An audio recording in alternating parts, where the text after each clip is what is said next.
নতুন ঘর উদ্বোধনের বিশেষ কোনো আমল আছে কিনা?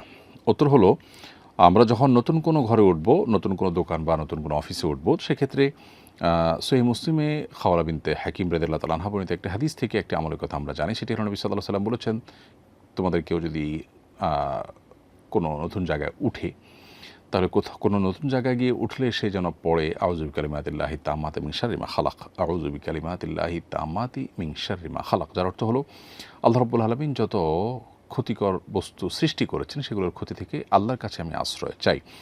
তো এরকম দোয়া পড়ে যদি কেউ কোনো জায়গায় গিয়ে উঠে, সেটা অবশ্য নতুন হওয়া কোনো জরুরি না। আপনি একটা বাসায় উঠলেন, সে বাসাটা পুরনো বাসা, কিন্তু আপনি গিয়ে উঠলেন।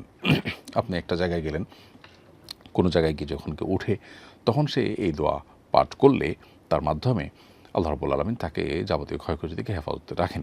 এছাড়া সূরা কাহফের ৩৯ নম্বর আয়াতে দুই ভাইয়ের যে ঘটনা তার আগে পরে আয়াতগুলোতে বর্ণিত হয়েছে, সেখানে আমরা দেখতে পাই যে আল্লাহর নেয়ামত দেখার পর, বাগান দেখার পর মাশা আল্লাহ লা কুওয়াতা ইল্লা বিল্লাহ এটি পাঠ করার অনুপ্রেরণা দেওয়া হয়েছে। ঠিক একইভাবে আনাস রাদিয়াল্লাহু তাআলা থেকে বর্ণিত আরেকটি হাদিসও পাওয়া যায়, যে হাদিসেও আল্লাহর কোনো নেয়ামত পাওয়ার পর সেক্ষেত্রে মাশা আল্লাহ লা কুওয়াতা ইল্লা বিল্লাহ পড়ার জন্য উৎসাহিত করা হয়েছে। অতএব আমরা যদি নতুন ঘরে উঠি, যেটা আমাদেরকে অভিভূত করে, আমাদেরকে মুগ্ধ করে, তাহলে সেক্ষেত্রে আমরা মাশা আল্লাহ লা কুওয়াতা ইল্লা বিল্লাহ পাঠ করতে পারি।